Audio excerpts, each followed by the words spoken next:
하나님 말씀 누가복음 6장 말씀입니다. 신약 성경 98면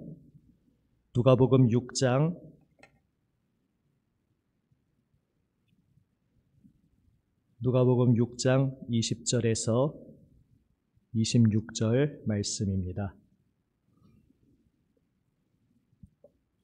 저와 여러분이 말씀을 한 절씩 번갈아 읽습니다. 제가 먼저 누가복음 6장 20절을 읽습니다.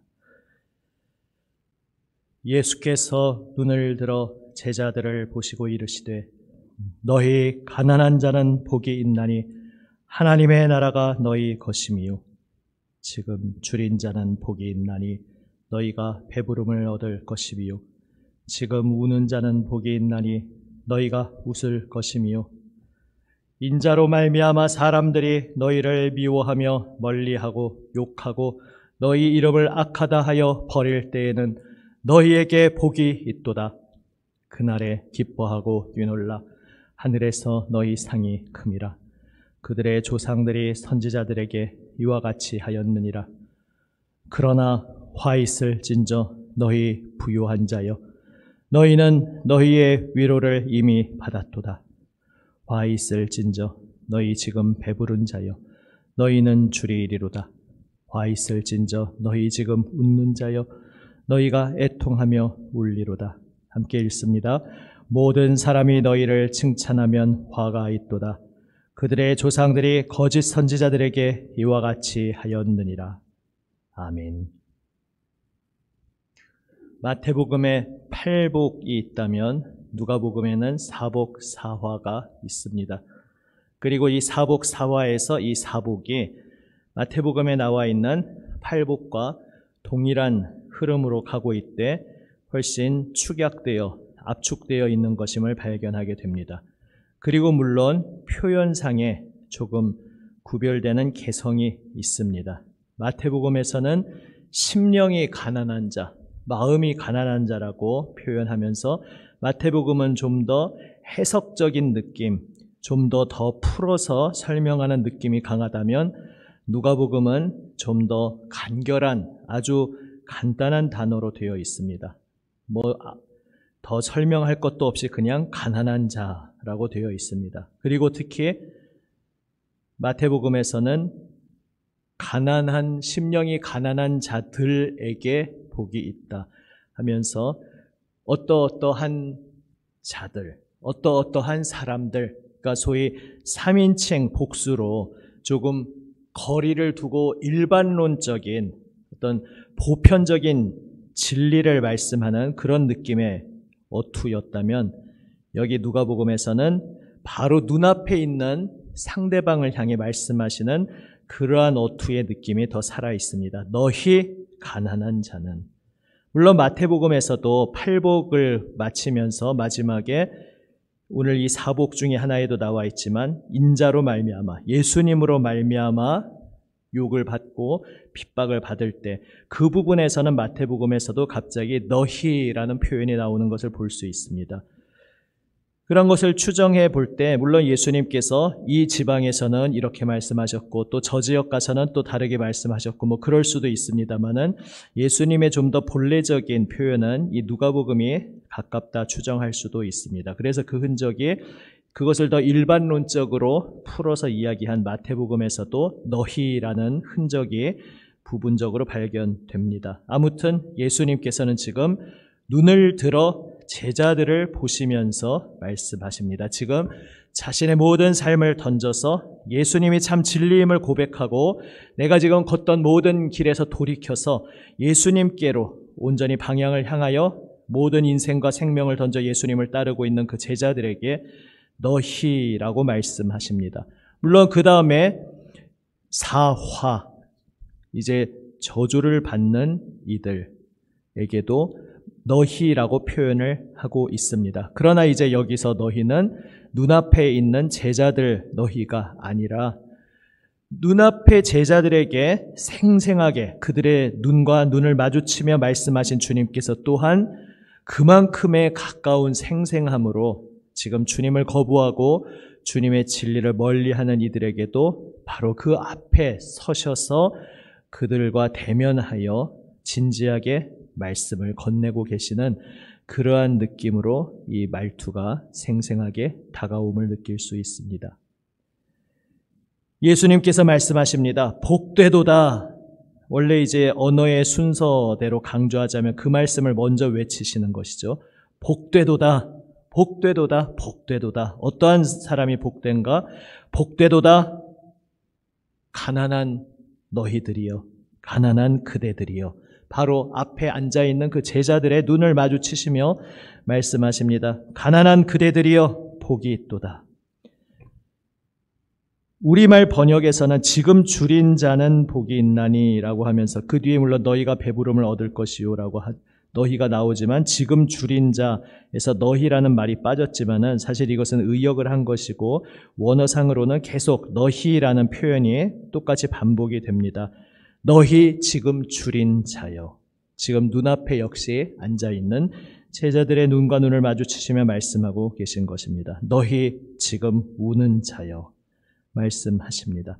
그러니까 우리가 인생의 고통 가운데 이 세상의 체계 속에서 이 세상의 질서 속에서는 아무 소망을 찾을 수 없고 또 무언가 비뚤어지고 뒤틀려 있는 이 세상 구조 속에서 짓밟히며 힘을 잃고 어디에도 기댈 곳 없어 울고 애통하지만 이 세상 어디에서도 내 생명을 의지할 곳을 찾을 수 없는 모든 인생이 무너진 이들에게 주님께서 다가오셔서 그 한 사람 한 사람의 이름을 부르시며 말씀하고 계신 것입니다. 그 한 사람 한 사람의 이름을 부르며 제자들을 부르신 주님께서 오늘 우리의 삶 가운데에도 찾아와 주셔서 우리 한 사람 한 사람의 이름을 부르며 우리와 눈과 눈을 마주치며 말씀하십니다. 그대 가난한 자여. 그대 지금 굶주려 고통받는 자여. 그대 지금 울고 있는 자여. 하나님의 나라가 너희 것이다. 너희가 배부름을 얻을 것이다. 너희가 웃을 것이다. 말씀하십니다. 결국 이 모든 것은 하나로 규결됩니다. 예수님의 길을 따르는 그 인생이 지금 하나님을 거부하고 있는 이 악한 세상 속에서는 결코 녹록지 않은 길임을 말씀하고 계십니다. 이 세상에서는 무시당하고 오해받고 조롱당하는 예수님과 함께하는 그 길, 그래서 예수님과 함께한다는 것 때문에 조롱받고 핍박받는 그 길에서 고통받을 때에 너희는 복되도다. 왜냐하면 바로 선지자들이 걸어갔던 그 길, 결국 하나님께서 옳다고 인쳐주신 그 하나님 기뻐하시는 길에 내가 동참하여 그 길을 함께 걷고 있는 증거이기 때문이라고 말씀하십니다. 기뻐하고 뛰놀라. 예수님의 이름 때문에 내가 고통받고 핍박받을 때에 기뻐하고 뛰놀라. 하늘에서 너희의 상이 큽니다. 말씀하십니다. 결국 예수님이 말씀하시는 그 당시 현장, 그 생생한 느낌, 예수님의 마음을 한번 생각해 보십시오. 이것은 그저 어떤 탁상공론, 이론적인 이야기를 하는 것이 아닙니다. 그리고 교리라는 말이 물론 좋은 의미의 단어이지만 또 우리가 부정적으로 사용할 때도 있지 않습니까?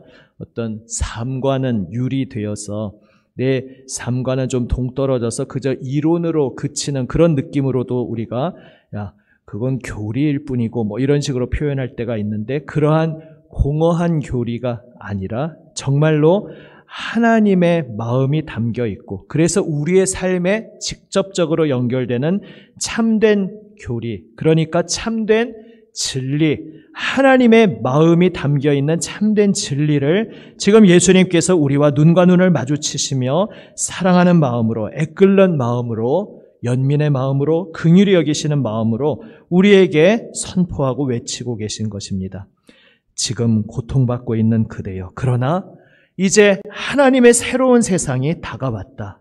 예수님과 함께, 바로 나와 함께 하나님의 새로운 세계가 이제 도래하였으니 지금 이 세상 시스템, 이 세상 체계 속에서는 고통받고 짓밟히고 어디에도 기댈 곳 없는 그 힘을 잃고 아무것도 갖지 못한 이들이 이제는 하나님의 나라를 유업으로 상속으로 받을 것이고 하나님으로부터 배부름과 위로를 받을 것이라 말씀하고 계신 것입니다.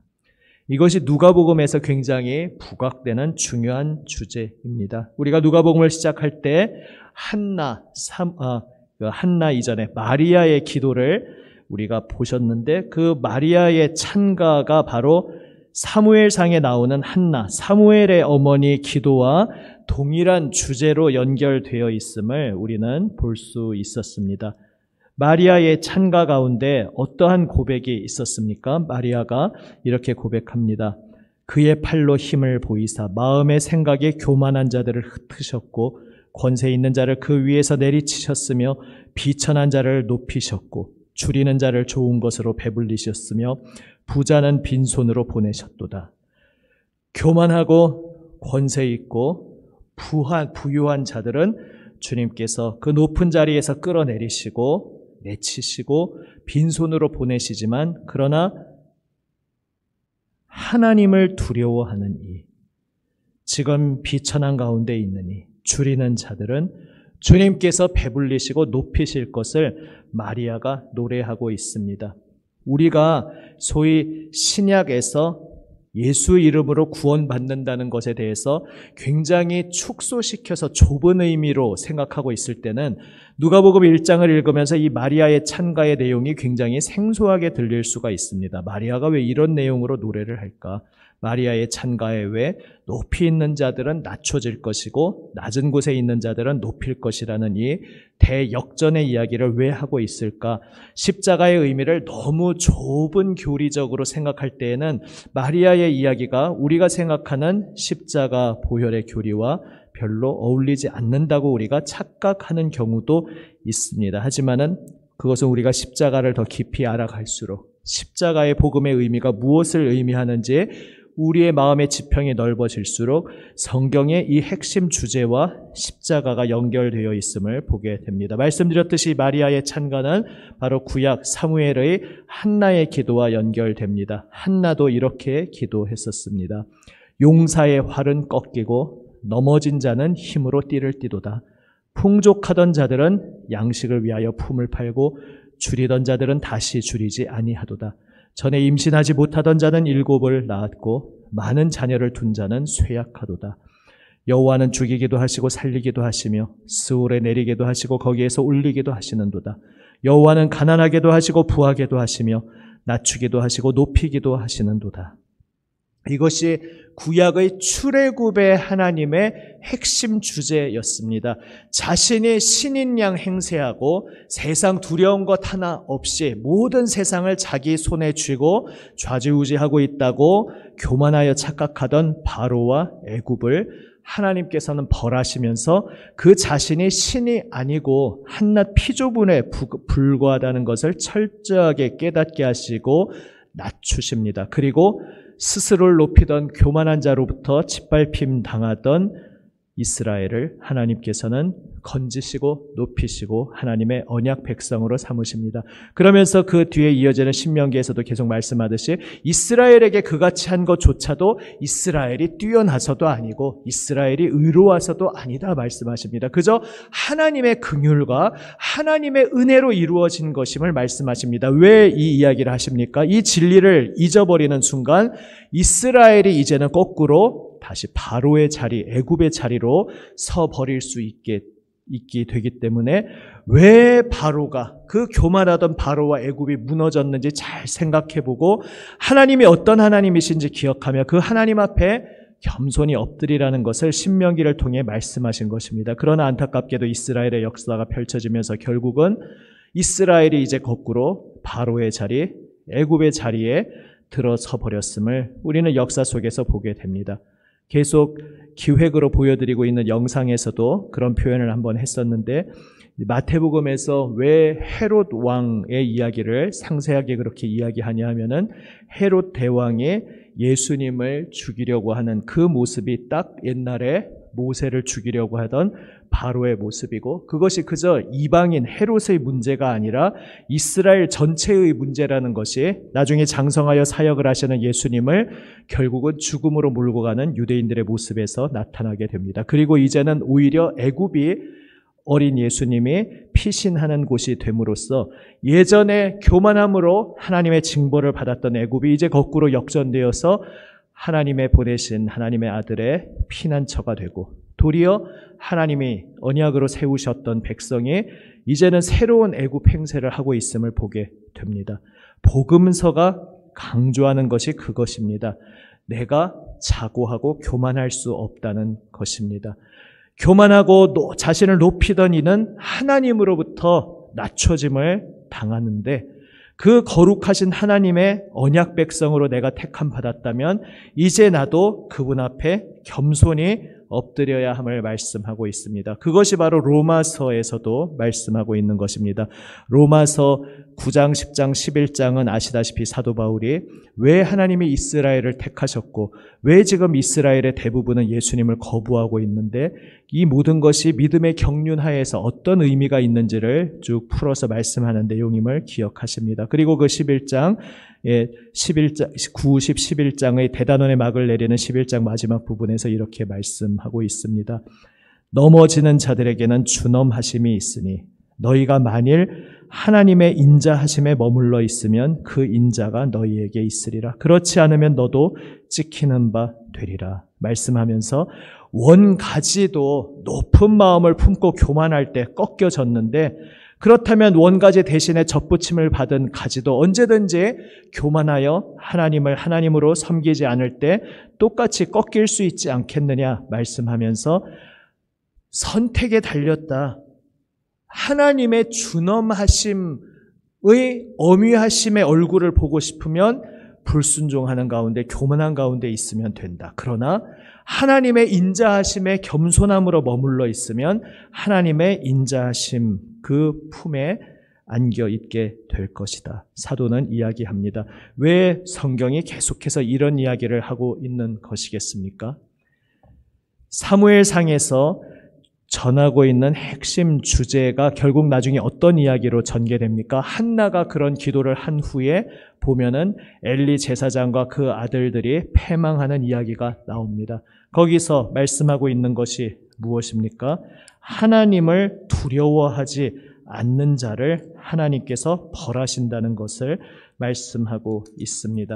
하나님을 그러나 존중히 여기는 자는 하나님께서도 존중히 여기시고 하나님을 멸시하는 자를 하나님께서 경멸할 것이라 말씀하시면서 엘리와 그 아들들이 패망하는 이야기가 나옵니다. 그리고 그 뒤에 이야기는 무엇으로 이어집니까? 결국 사무엘 상하는 누구와 누구를 대조하고 있습니까?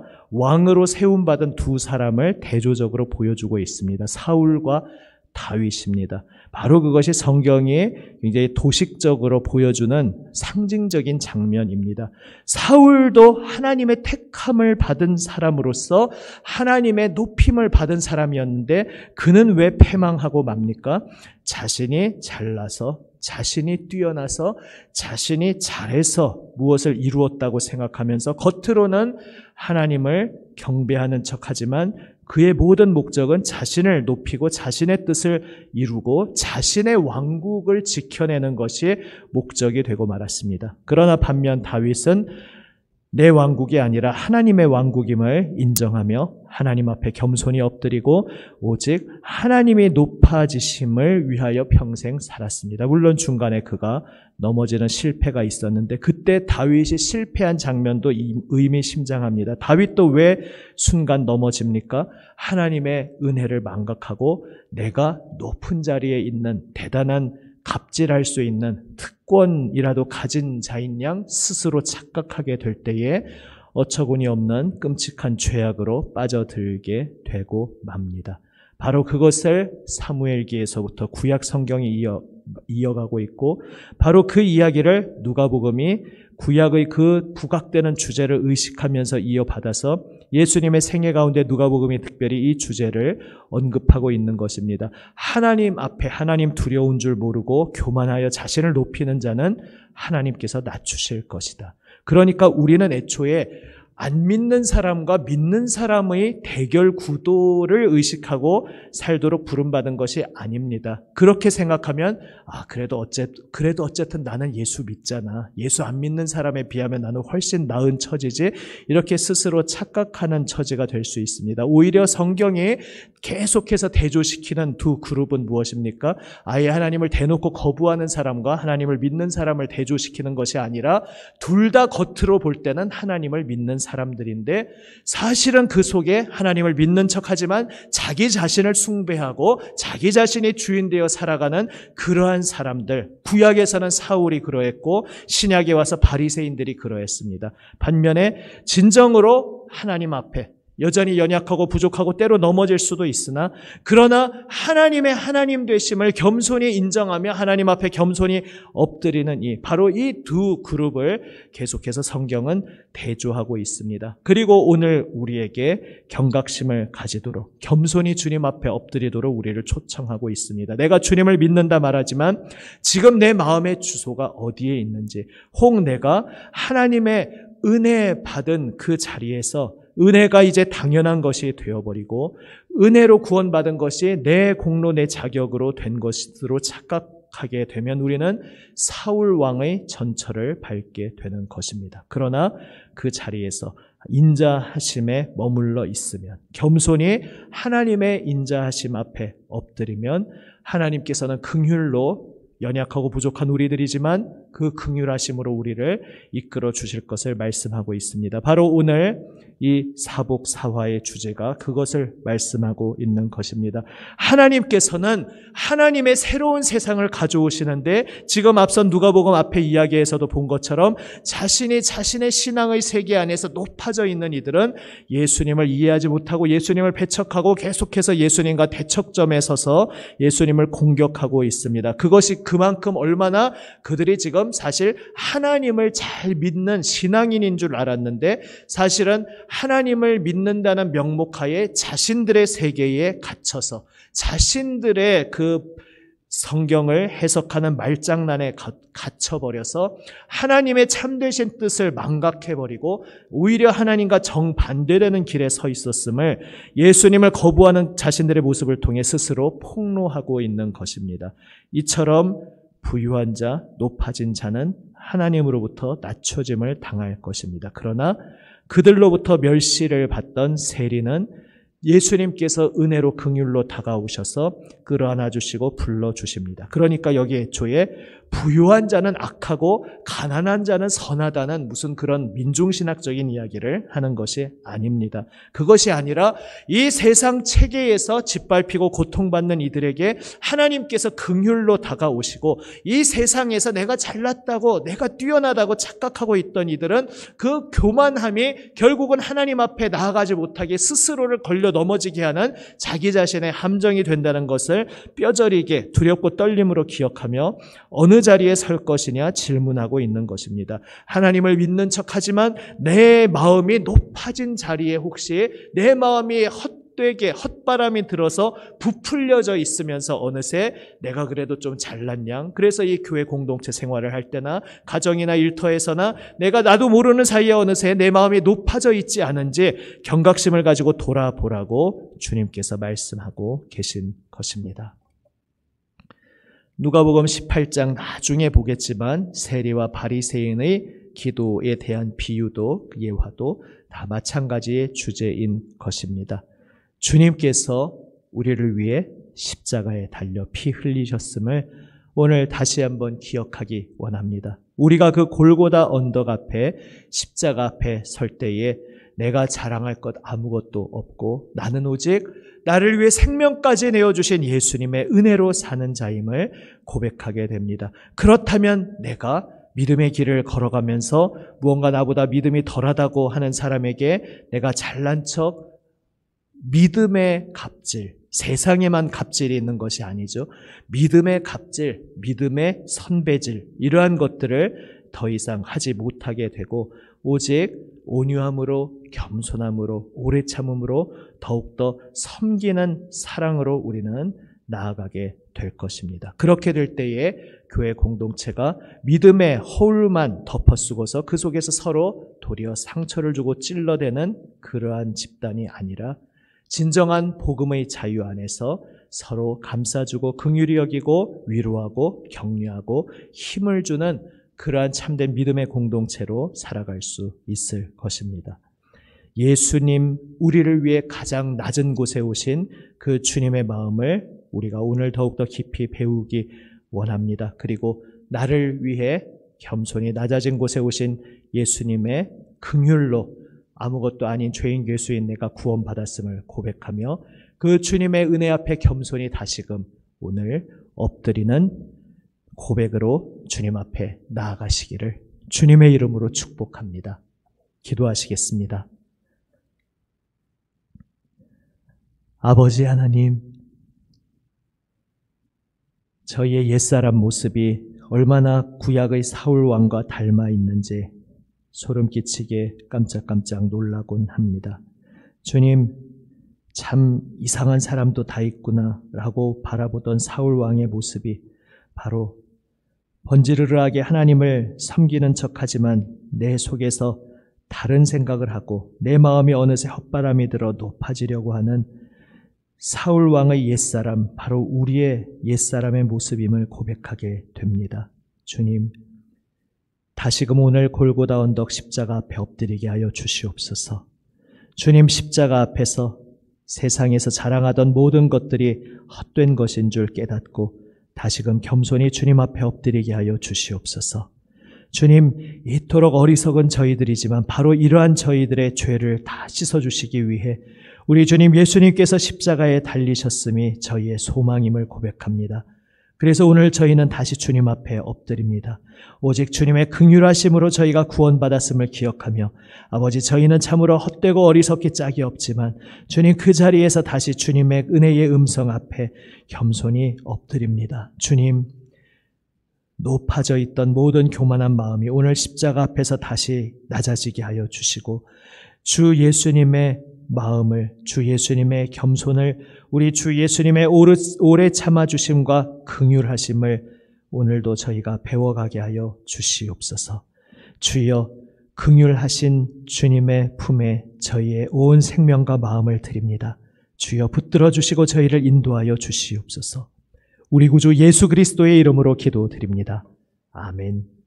하늘에 계신 우리 아버지, 아버지의 이름을 거룩하게 하시며 아버지의 나라가 오게 하시며 아버지의 뜻이 하늘에서와 같이 땅에서도 이루어지게 하소서. 오늘 우리에게 일용할 양식을 주시고 우리가 우리에게 잘못한 사람을 용서하여 준 것 같이 우리 죄를 용서하여 주시고 우리를 시험에 빠지지 않게 하시고 악에서 구하소서. 나라와 권능과 영광이 영원히 아버지의 것입니다. 아멘. 오늘 말씀 가슴에 품고 오늘 말씀은 그래서 우리가 단편으로 우리의 높아졌던 옛사람 다시 십자가 앞에 낮아지며 엎드리며 두렵고 떨림으로 받는 말씀이며 또한 동시에 그토록 가장 낮은 자에게 찾아와 주셔서 그에게 소망과 위로가 되어주시는 주님 안에서 우리가 주님 앞에 겸손히 나를 낮추며 엎드릴 때에 주님밖에 없습니다. 긍휼하심으로 나를 끌어안아 주시는 주님만이 나의 소망이십니다. 이렇게 고백하게 되는 소망의 말씀이기도 합니다. 오늘 이 본문 말씀을 가슴 깊이 새기며 이제 나의 기도를 응답하며 나아갑니다. 또 우리를 위하여 중보하시는 예수님 기도에 동참하며 주님께서 사랑하시는 이 우리로 하여금 마음에 품고 기도하게 하시는 한 사람 한 사람을 위하여서 도구의 기도로 기도하며 나아갑니다. 기도하시며 자유롭게 삶의 현장으로 나아가겠습니다. 기도하시겠습니다.